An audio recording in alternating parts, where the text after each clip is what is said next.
teach English, and I think the evidence you showed is pretty convincing, and I'm only wondering, are there generations of Filipinos whose early cognitive development has just been held back because of the English, and all these kids who are just sitting there trying to understand what the teacher is saying, and they could have been enhancing their higher level skills. Yeah. And yeah, thank you for. Yeah. Well, in the Philippines, it's fascinating because there's a different language policy nearly for every generation. And so I took out the slide, but I had a slide that showed how the evolution of it from the late 1800s, and how there's a constant back and forth between English as the primary language and then Filipino. And then during World War II, there was a time Japanese was taught in schools, and then following then it was back to Tagalog was adopted as the national language. And so it's a lot of changes. 1800s, probably Spanish too. Prior to that, it was Spanish. Mm-hmm. Yes, go ahead. My question is that, the Spanish teachers want to that are there in that certain region, where were they educated? Were they educated in that language, or did they come from Manila looking for a job and they're tossed into locos? Yeah. So that's the thing, is that I mean, if you start from the beginning, if you're from that region and you learn that region, then you would be more understood by the students, and you can adapt, changing, learning German, learning English, whatever. But if you are from a different region, how can you even implement that? There's definitely no training. From the teachers that I worked with, most of them were from the Bicol region, and most of them from Catanduanes. So it was not a challenge, but in my dissertation, I say that part of it was not a challenge. So imagine the challenge in a place where that was happening. Because if it was still difficult to implement in Catanduanes, where they did not have where the teachers all spoke the language, imagine what it's like in a place where the teachers don't. So, yeah, I think you make a really good point.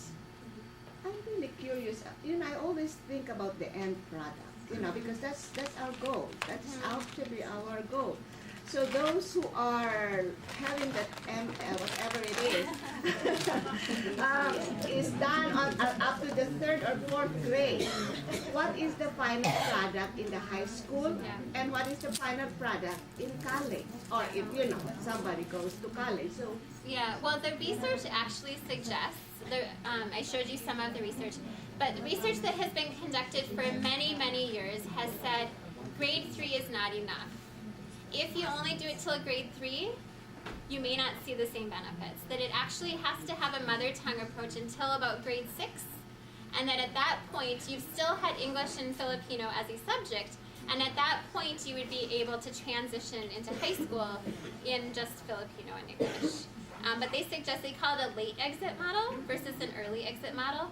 So early exit would be through grade 3, where late exit would be going through about grade 6. And so the research would suggest that there are no differences if you have a late exit approach.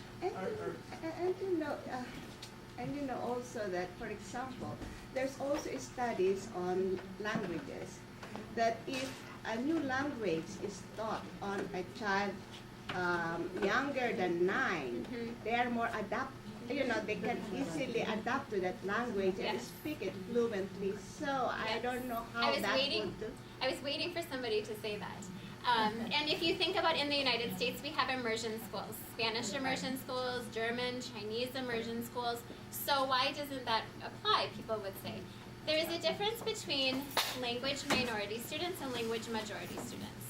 So the research says that if you look at students here in a Spanish immersion school, they still have resources in their first language all around them. They have books, they have signs, they have everything around them is still in their first language. But in the Philippines, perhaps in my community, they don't have those same resources in their first language. So that is not being developed simultaneously. And so yes, language it is acquired easier earlier on, but you also students will have a stronger achievement though, if they have built their literacy skills in their first language first, or simultaneously with it.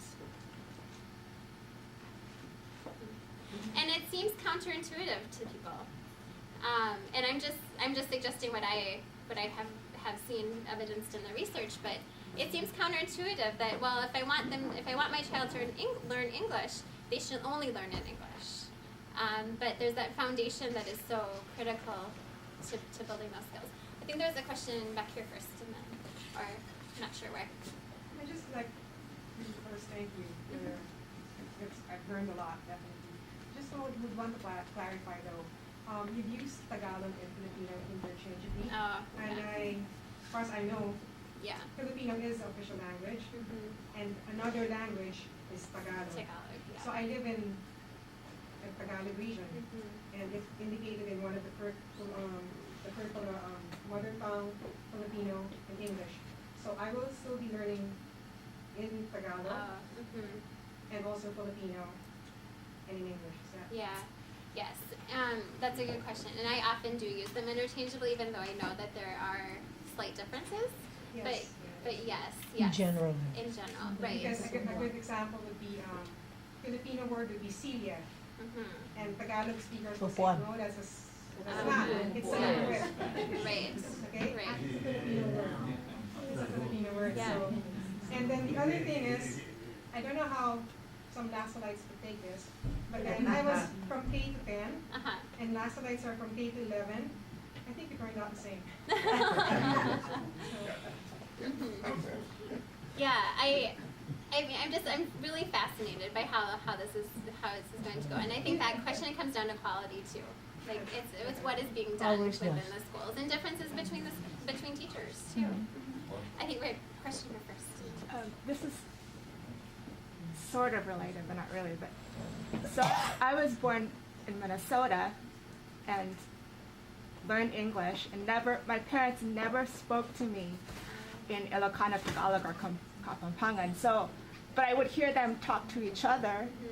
So, but I wish they had taught me Tagalog or Ilocano or Kapampangan. I mean, because when I meet Filipinos, they expect me to speak in Tagalog, but my parents didn't know how to teach me. So I wish I knew a second language, but I don't, you know? Yeah.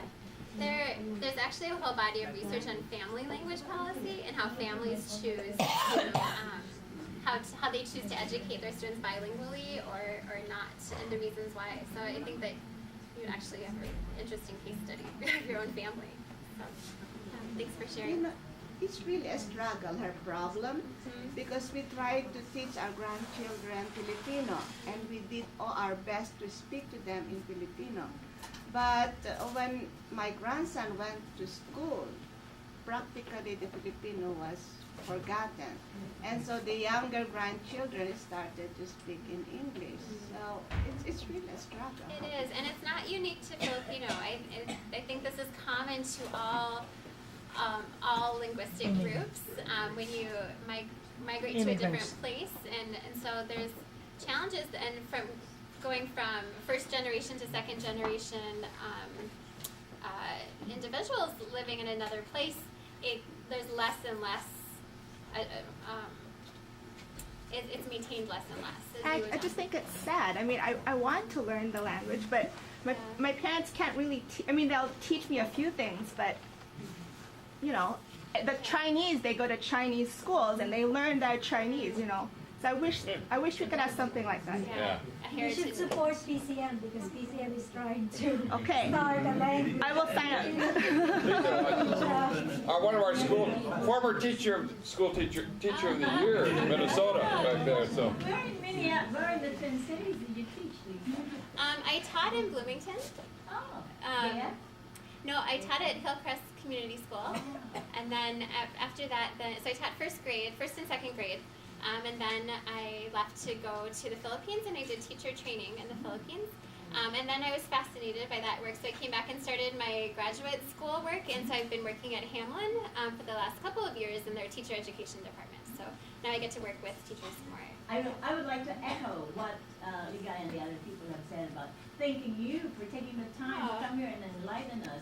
Now, I'd like to go back to the education reforms, if it's okay with the crowd.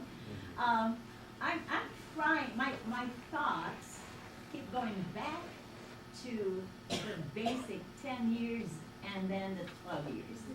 And how that is, in the future, going to affect our relationship with the Bologna Accord and or the Washington Accord.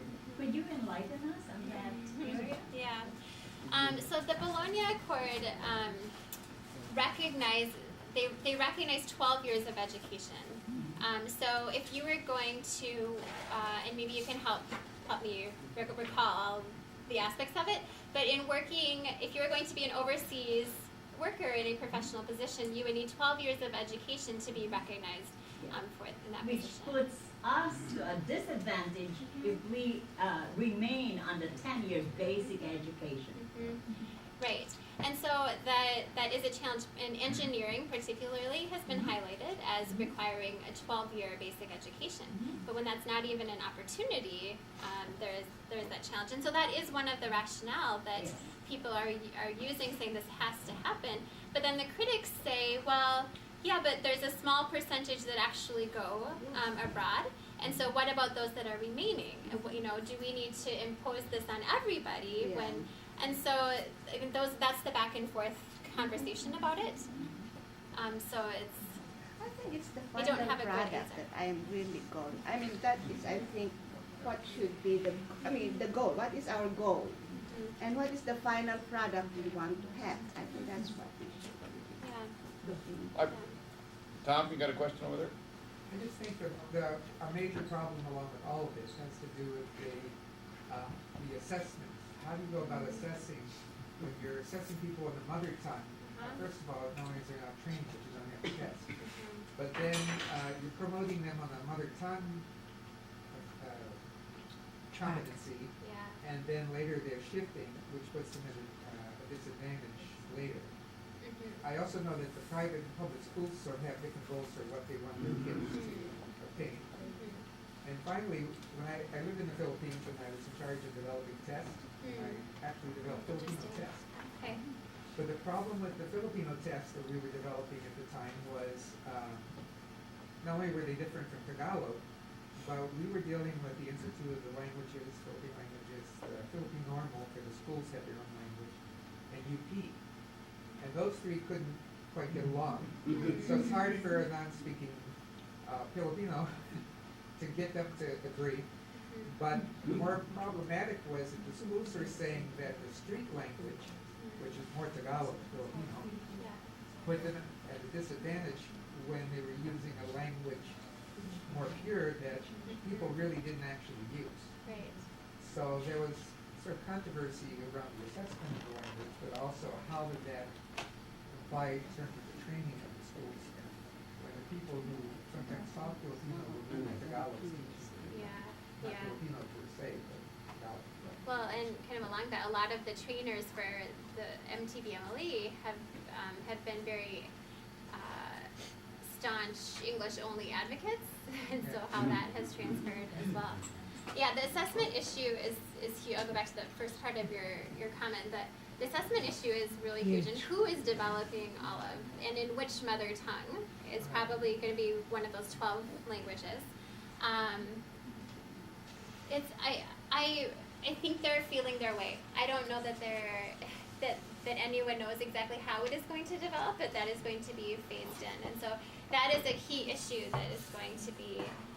But in terms of the disadvantage, I might argue that it's not necessarily a disadvantage if they're still having their subjects in Filipino and English. That the hope would be that transition would actually be more smooth, but it's all in the implementation again. There's a question. Yeah, I know you've had your hand up. What is your question? Yeah, I had a comment before that. I would want to go back to that assessment question. And I would want to really appreciate that point and I believe that assessment is basically what gives a whole orientation of education process. So if mother tongue or vernacular or first language is not the language of assessment, I really worry that that would be given, the real literacy would be given that much importance. Because in case of Pakistan, the part of the curriculum which has to be a part of assessment comes first priority, and everything else comes later. So I think by doing that, we are making a hierarchy. We are putting English on the top of the hierarchy, and the mother tongue or the vernaculars or the first language further down. And second comment is also kind of related to that hierarchy thing, and then developing our languages. Getting back to your findings where you told about teachers' struggle in developing teaching material in the local languages. That is a problem, but that at the same time, that is a ray of hope, isn't that? Because as long as we keep using English as a crutch, we are actually, it's not like anti-English, but we have to be a part of the globalized world. But at the same time, by developing textbooks, curriculum, we are enriching English language every day, but we are doing nothing to our languages. We need to develop our languages. I mean, we need to give them the status of academic languages, language of research, language of higher education. Yes, and I appreciate that comment because I often heard the local language being referred to in a deficit sort of approach, in that in their reviews that the local language did not hold the same value as the global languages of English and such. And so I think that is a true challenge, and it was actually even supported in that there are special science and math classes at the schools, and they were kind of exempt, at least in my observation. The one I saw was exempt from the MTV MLE. And so students that had some proficiency in English were allowed to go into the special science and math class, and they did not have to have the same amount of time in their mother tongue, which points to that deficit sort of, well, local language is okay for building your initial literacy, but our ultimate goal is to get to the English, and where's the value in building the local language. So. Raul's got a question. I'm just curious of the cohorts that have gone through MTV MLE, have they applied to college already, or are they still much younger? From the results that I showed you? Yeah. So that was done 2008. They would not be in college yet. Yeah. That was started in 2005. So how many? 7. So they would actually be approaching the end of their high school. That would be interesting to follow. I don't know what has happened. Because I have a hunch that the entrance examinations in the really good colleges in the Philippines are really tests of English ability rather than intellect or so. Yeah. Right, and the true advocates of MTV MLE would say, well, but the English proficiency will be improved from this approach. Absolutely. But yeah, I agree. I'd like to find out if they're actually doing what better. they're doing. But you must have experience in other countries that have gone that far. Anybody got any good studies from someplace in Africa or someplace that they have? Well, in Africa is another interesting. I mean, I know Morocco keeps struggling with this, and that's the only country I know much about in Africa. But I'm gonna have to look. I have not actually, because I've been so focused in my research on the basic education cycle, but that would actually be a really, nothing, in all of my research I never saw any articles that did talk about that, but that would actually be a really, to look at the long-term effect on college and. Because Morocco's just started actually recently teaching their indigenous Berber people in the Berber language, which is, I know several Berbers and they're really excited by they're finally getting some of that, but Joe? Yeah. With this educational reform, would you know if there's an increase of educational budget also from the government, or are the teachers just overburdened with the work? Because I would suppose there will be more hiring of teachers and materials, so it's like the budget percent-wise to education would increase. Is there, or it's just overburdening the teachers further? Right. Well, what I know is, if you remember that chart of the line graph, and they right now 2.7% of the GDP is given to the Department of Education, and it's suggested to be at 6%. Well, who was it? One of the undersecretaries said that they think they can achieve the goals with 3%, so they're going to raise it to 3%. But at the local level, what I was seeing is that when sitting at teachers' desks, they had a list of all of their photocopying expenses, because their school is provided with the curriculum guide, but the teachers have to photocopy it on their own budget. And so many of them are spending a large percentage of their income just on photocopying the materials to use. So they are saying that these resources are coming and that they will be funded. That has not yet occurred from what I have seen.